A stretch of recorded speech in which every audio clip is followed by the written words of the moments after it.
What's going on, guys? My name is Matt and this video has been a long time in the making. About a month ago, I decided to embark on the mission of trying to fit a full-fledged gaming PC inside of an original Xbox case. Now, I'm definitely not the first person to do this, but I do think I've done a few things with my build that are pretty unique and I think you'd be interested in seeing. Well, most of the PC inside of Xbox mods I've seen either have a full height GPU with an external power brick, or those that do include a power supply inside of the case either use a half height card or an APU with no dedicated GPU. So what I decided to do to really challenge myself was try to find a way to fit both a full height GPU and an internal power supply. First things first, I needed to get my hands on an original Xbox, and preferably a broken one to save money and not be wasteful by tearing down a working unit. What I ended up getting was this broken original Xbox off eBay for $12 including shipping. Luckily, the seller was only a few towns over, so shipping was really cheap. Once in hand, I started the teardown process. I went through and removed all the parts from this Xbox, some of which were pretty interesting, and interestingly enough, the original Xbox used a custom Intel Pentium 3 CPU and had Nvidia graphics, which is the exact opposite of what modern consoles have with full AMD APUs. I even removed the thin metal internal shell just because I didn't think I'd need to use it, plus it was pretty rusty. Once all the parts were out, I had to make the outer shell as spacious as possible. This meant dremeling off a ton of plastic standoffs and supports. After doing this, I essentially had a blank canvas to build off of. Once this was done, I started to take measurements and plan out a layout for the system. After putting a good amount of thought into it, I decided on a layout where the motherboard and GPU would lay flat similar to a Fractal Design Node 202, and I'd use a Flex ATX PSU behind the motherboard, which based on my measurements was going to be tight but would fit. I wasn't entirely sure on what components I'd be using in the system, but I knew it wasn't going to be anything crazy. So after doing some research, I went onto Amazon and purchased this 400 watt 80 plus gold FSP power supply. FSP is a reputable manufacturer, and having 80 plus gold efficiency is nice to see. This unit is non-modular with ketchup and mustard cables, but it works great. The 40mm fan is surprisingly quiet at idle, but it can get pretty darn loud under load, which is why I may do a knock to a fan mod later down the line. Once the power supply was in hand, I started to lay out the parts to see if my measurements were correct and thinking these would all fit fine. And what do you know, it looks like it'll all fit. Now it was time to start constructing a frame for all the parts to mount onto. I'm a big fan of Yet Another Tech Channel and his custom case builds, and was inspired by his videos to construct my frame out of angle and bar aluminum. Aluminum's a really good material to work with as it's pretty easy to cut and manipulate, and it's relatively affordable. I think I spent $12 total on all the aluminum for the build and still had about 20 or 25% left after completion. I started by taking a long piece of angle aluminum and turning it into a U-shape to make up the outside of the frame. To make these angles in the aluminum, you simply mark and cut out a right angle where you want the bend to happen, then you simply bend the aluminum up until it creates a right angle. You could cut more or less aluminum out if you're wanting to make different angles, but for this project, right angles were all I needed. I then wanted to square up and support this U-shape with the help of some bar aluminum and rivets. Rivets make a semi-permanent connection between two pieces of metal that's relatively low profile. You just line up the two pieces of metal you want to connect together, drill an appropriate sized hole for the rivet you're using, then insert the rivet and squeeze this rivet tool to install the rivet. As you squeeze, the rivet pushes the two pieces together and creates a strong bond. And if you didn't know, rivets are what most PC cases are held together with, as they create a strong bond and are pretty cheap. You can get a full rivet kit like this one on Amazon for like $20, and I'll link it in the description down below. I installed 2 flat bars of aluminum to add structure to the frame and then tested to make sure this still fits snugly within the Xbox case. I then just cut off some of the excess aluminum with the jigsaw. Next came figuring out how to secure the power supply into place. I decided on using a piece of angle aluminum attached to one of the support bars to line it up and keep the main body of the unit in place. This entire process was all just trial and error, as there's no real guide to making something like this online. With that being said, all I did was take my time and really try to think things through before drilling or cutting to make sure I was keeping my work to a decent quality standard. Then came marking and attaching a piece of bar aluminum for some of the motherboard standoffs to attach to. This was the same as before, just drilling holes then using rivets to adhere the two pieces together. I then drilled an attached motherboard standoff so I could test fit an ITX motherboard. Luckily enough, it fit right into place and seemed relatively square to the frame. To connect a GPU, I planned on using this 16X PCIe riser that I got for under $10 on eBay, which while it does make the card face downward, it also adds a lot more support than a 16X PCIe ribbon cable. The riser slots into the motherboard, then the card slots into place. I needed a way to lift the end of the graphics card up a bit, so I used a couple pieces of aluminum to construct a bracket for the graphics card IO shield to attach to. I then created another bracket so the power supply could be screwed into place.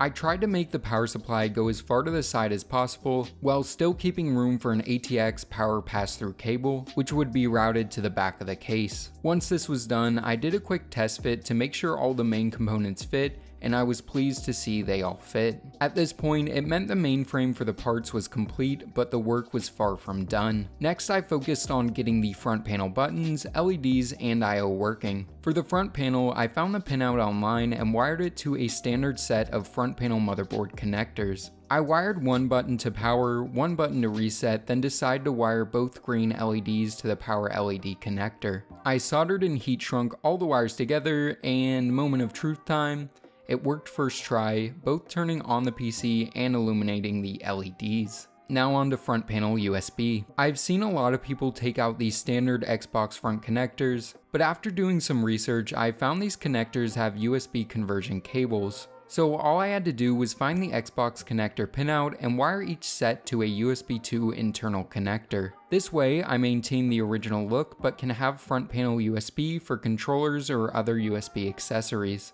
Once this was done, I needed to figure out how to attach the drive bay cover that used to sit centered on the CD drive itself. What I decided to do is machine down a piece of bar aluminum to a similar size as the cover and use it as a spacer. It's clearly not original, but I think it looks nice and matches the silver Xbox logo. Once this was done, the front of the case was complete. I next had to figure out a retention method for the top part of the case. What I decided to do was use some 2-part epoxy to attach 2 bolts to the top panel that will slip through the bottom panel and get bolted in. 2-part epoxy consists of a resin and a hardener that you mix together, and letting it cure overnight creates a really strong bond. As you can see, I'm perfectly comfortable with shaking the top cover around with my hand only holding onto the bolt. After creating this retention system, I found these silicone furniture feet I got from Home Depot, screw onto the exposed bolts, and actually hold really well. I also added 2 of these feet permanently fixed in the back with epoxy. I wanted to raise the case up because I made a crude but effective GPU intake in the bottom that I also covered with a basic air filter.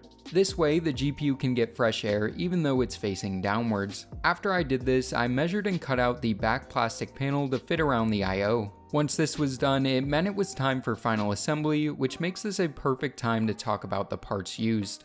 I knew I didn't want to go crazy on parts as this case wasn't going to have great airflow, but I also wanted the specs to still be respectable. For the CPU, I got this i3-8100 for a really good deal at around $80 new, which I found on r/build-a-PC sales. This is a really low power chip that still performs really well with 4 cores and 4 threads on Intel's latest platform. This CPU operates at 3.6 GHz, which is decent for a locked chip. For the motherboard, I knew I had to go ITX, and I also wanted to have Wi-Fi to match a console's ability of Wi-Fi also. Modern new ITX boards can get really expensive, but after doing some deal hunting, I won an auction for this MSI B360i Gaming Pro AC. This is a non-overclocking motherboard, but this board does have a lot of bells and whistles. This board, like many used motherboards, didn't come with an I/O shield, which was fine because I wouldn't have used it anyway for this build even if I had it.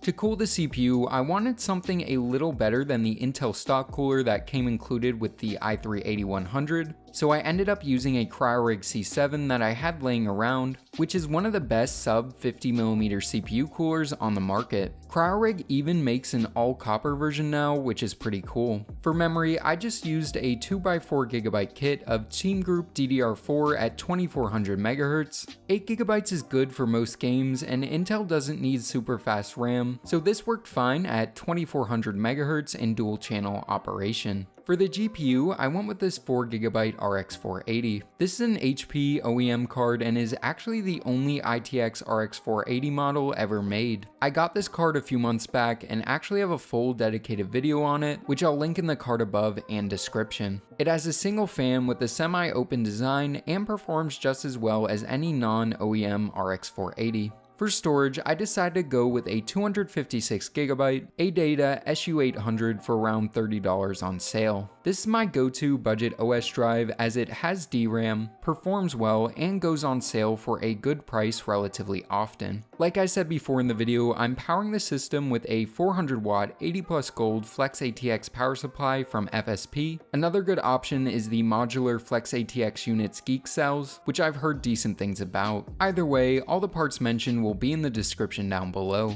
Final assembly went pretty smoothly. Trying to fit all these components and cables into the system definitely isn't easy and is hard to make look super clean. But in the end, I was able to do it without any cables interfering with fans. Once I got it all together, I took a step back and was pretty happy with how it looks and how it turned out. It definitely doesn't look stock with the silicone feet and aluminum spacer, but I think it does look decent and doesn't look too far from the original Xbox. Obviously, the back doesn't look original at all because of the PCIO. Once it was all put together, I decided to test some games. These games include Rainbow Six Siege, Far Cry 5, Shadow of the Tomb Raider, Overwatch, and Apex Legends. This would be a decent system for emulation, but for this video I just stuck with PC titles. But if you'd like to see me try some emulation on this PC, let me know in the comment section down below. So starting out with Far Cry 5 at 1080p high settings, this system produced an average of 67 FPS with 1% lows of 36. This was decent performance, but the 1% lows were a bit lower than I prefer.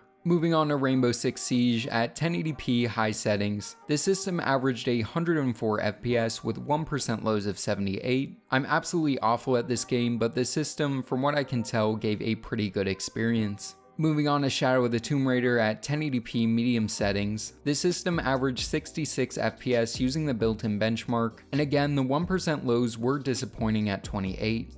Next up is Apex Legends at 1080p with most things set to high. This system produced an average of 97 FPS with 1% lows of 73. This was a pretty decent experience and would allow someone to stay relatively competitive. Finally, the last game tested was Overwatch, and in this game, performance was kinda disappointing. At 1080p ultra settings, the system averaged 66 FPS with 1% lows of 33. This was a fine experience, but I thought the system would produce better results. Overall, I think the performance of this system's pretty good, but when I looked back at the gameplay, I found in some instances the GPU was reaching 83 degrees, which I'm pretty sure is the point at which an RX 480 starts to thermal throttle. With that being said, I don't think I saw the CPU go above 50 degrees, and in a game like Rainbow Six, both the CPU and GPU stayed around the mid-40s. I could probably remove the fan and plastic shroud from the RX 480 and slap on a beefy Noctua fan to try and fix the issue, but until I start cutting vents in the top, airflow's never gonna be great. Overall, I'm pretty proud of this system as it's the first time I've done any case fabrication like this,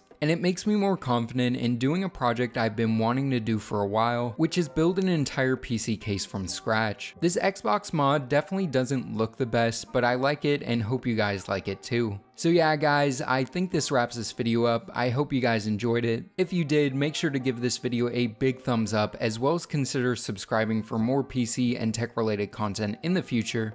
And as always, this is Matt from Tech by Matt, signing out.